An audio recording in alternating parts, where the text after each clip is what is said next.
خداوند مایی و ما بنده ایم، به نیروی تو یک به یک زنده ایم. گل دخترا گل پسرا سلام، خوبید؟ امروز هم در خدمت شما عزیزان هستیم با یه درس جدید.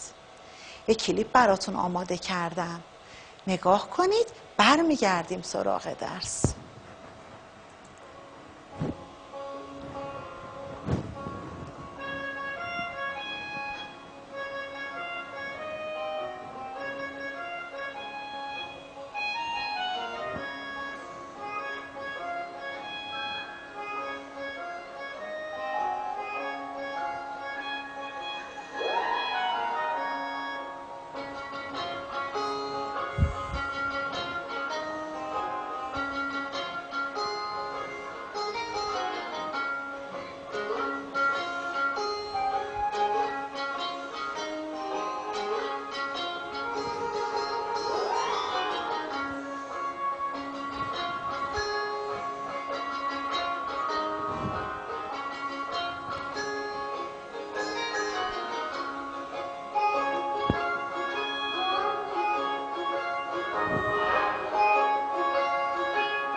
بچه ها دیدید؟ خب میریم سراغ فصل جدید، فصل نام‌آوران. سرزمین ما ایران رستم ها داشته، آرش آریوبرزن. سرزمین ما ایران شهید همت داشته، شهید باکری، نام‌آورانی داشته که کمتر سرزمینی به روی خودش دیده این نام‌آوران رو.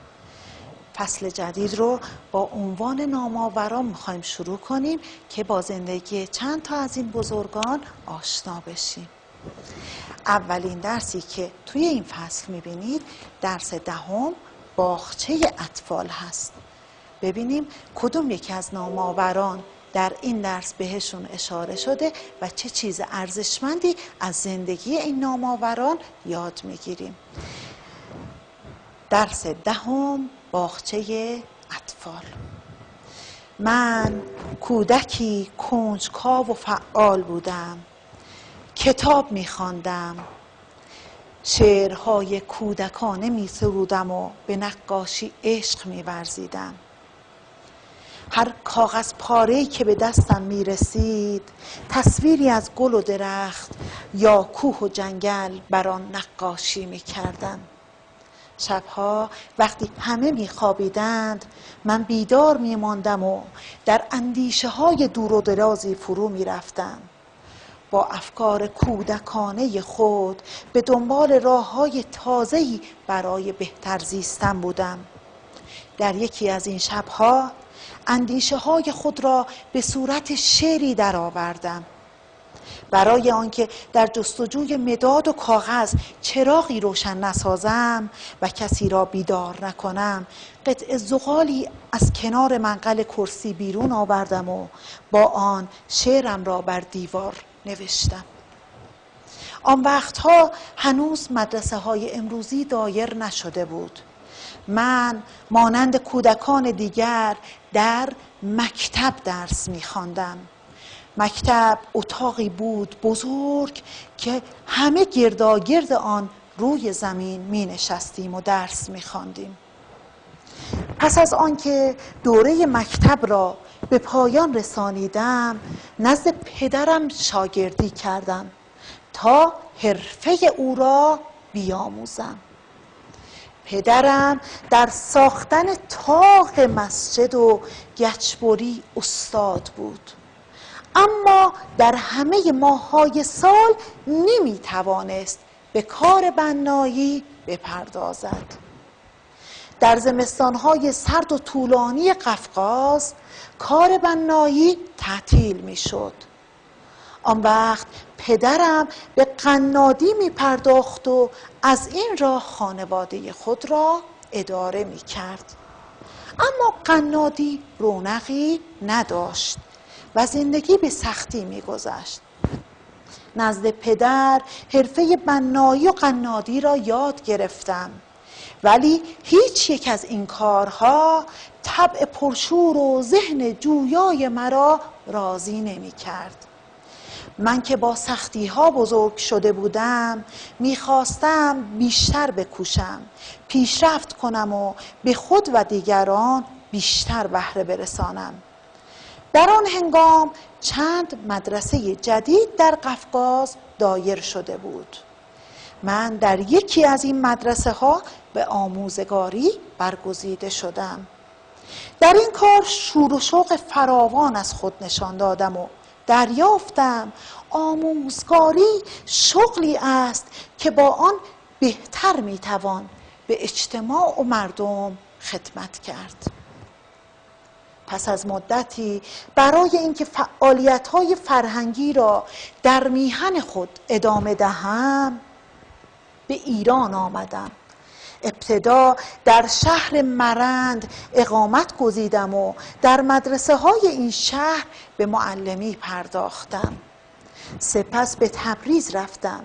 من که در شعله فروزان خدمت به مردم و میهن میسوختم و میخواستم از هر راه که ممکن است باری از دوش مردم بردارم، دریافتم که کودکان تبریز پیش از رفتن به مدرسه یا در کوچه و بازار سرگردانند یا آتش و ذوق قریحه آنها در کنج خانه ها خاموش می شود. به این فکر افتادم که در تبریز کودکستانی دایر کنم و این کار را کردم. این نخستین کودکستانی بود که در ایران دایر شد.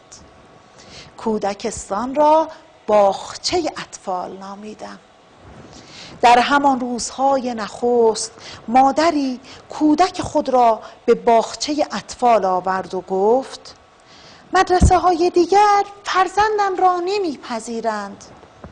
او راست میگفت، زیرا آنها نه تنها نمیتوانستند به کودکش خواندن و نوشتن بیاموزند، بلکه از نگهداری او نیز عاجز بودند. تا آن هنگام در کشور ما کسی به فکر کودکان کمشنوا و نابینا نیفتاده بود و به همین دلیل استعدادشان پرورش نمی یافت. آن روز وقتی پسرک را در باغچه اطفال نگه داشتم، اندیشیدم چگونه میتوان به کودکی که نه میشنود و نه حرف میزند خواندن و نوشتن آموخت. شنیده بودم در اروپا کسی الفبایی اختراع کرده است که این گونه کودکان را به کمک آن باسواد میکند. من هم از آن پس روزها و شبهای بسیاری را در کار ابداع الفبای ویژه ناشنوایان گذراندم تا به مقصود رسیدم. سپس چند کودک ناشنوای دیگر را هم در باغچه اطفال پذیرفتم. اولیای این کودکان هرگز باور نمی کردند که فرزندانشان خواندن و نوشتن بیاموزند، ولی در پایان سال تحصیلی آنها هم مانند دیگران امتحان دادند و قبول شدند. روزی که این کودکان در تبریز امتحان می‌دادند، حیاط و بام مدرسه لبریز از مردمی بود که به تماشای آنان آمده بود. زیرا برای مردم باور نکردنی بود که کودکان کمشنوا هم بتوانند بخوانند و بنویسند و حرف بزنند. آنچه خواندید شرح حال معلمی دلسوز، مهربان و دوست کودکان، جبار باغچبان است. سرگذشت این انسان نوآور و توانا سرمشق کسانی است که با دست خالی اما با اعتماد به خود و نیروی پشتکار، اراده، صبر و بردباری میخواهند کارهای بزرگی انجام دهند، به مردم میهن خود خدمت کنند و خدا را از خویش خوشنود سازند. بچه‌های عزیزم، درسی که خوندیم درس تلاش یکی از بزرگ مردان ایران زمین بود. ما تو ایران عزیزمون کم نداریم از این بزرگ مردا. امیدوارم روزی موفقیت‌های شما توی کتاب‌ها ثبت بشه. بچه‌ها اگه اجازه بدید بریم سراغ درست و نادرست. یکی از درست و نادرست‌ها رو اجازه بدید من جواب بدم. آخری باغچبان با پشتکار و اراده به رویاهای کودکی خود دست یافت. درسته یا نه؟ بله. با پشتکار و اراده‌ای که داشت تونست به رویاهای خودش دست پیدا کنه. بریم اسلاید بعدی لطفاً. ممنون. درک مطلب.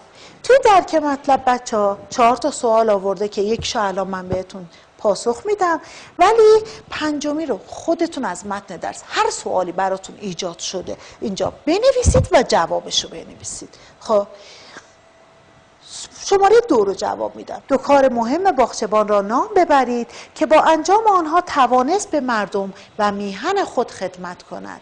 اولین کار دایر کردن اولین کودکستان در ایران و دومین کار تأسیس اولین مدرسه ویژه ناشنوایان و افراد کمبینا. یه مدرسه‌ای بچه‌ها درست کردن که ویژه ناشنواها و کمبیناها بود. تا اون روز کسی به فکر اونا نبود، کسی به فکر این نبود که براشون مدرسه ویژه‌ای درست بکنه. خب بچه بریم در که مطلب‌های بعدی به عهده خودتون جواب بدید. بریم اسلاید بعدی لطفاً. بله میرسیم به نگارش صفحه 60 بچه. نگارشتون صفحه 60 رو باز کنید. سوال اولش املا و دانش زبانی. با توجه به متن درس واژه‌ها رو کامل کنید. به متن درس نگاه کنید ببینید این واژه‌ها رو چطور میتونید کاملشون کنید. اولی رو من بگم بهتون چیه؟ اولی یه ذره فکر کنید چیه؟ ببینید به اینام دقت کنید بچه‌ها که چند حرف باشن ها. خب اولی سرگرمی، اینجا 3 حرفشو ننوشته سرگرمی. یا دومی ببینید 2 حرفشو ننوشته، سومی 3 تا حرفشو ننوشته. توی کلمات درس بگردید و اینا رو پیدا کنید. خیش حالا دیگه بقیه به عهده خودتون. با توجه به متن درس جاهای خالی رو با کلمه‌های مناسب کامل کنید. متن درس رو بخونید، بعد که خوندید اینا رو که پیدا کردید جبار باغچبان پس از پایان دوره مکتب نزد پدر ببینید جاهای خالی چیه. برای تقویت املاتون خیلی خوبه. بنویسید اینجا، دقت کنید به املای کلمه‌ای که دارید می‌نویسید، املای صحیحش، و اینجا یادداشت کنید. این 2 تا تکلیف رو که انجام میدید سومیش میمونه برای جلسه آینده. بچه‌های عزیز دلتون به نور خدا منور باد، لبتون پرخنده. دوستتون دارم. خدا نگهدار.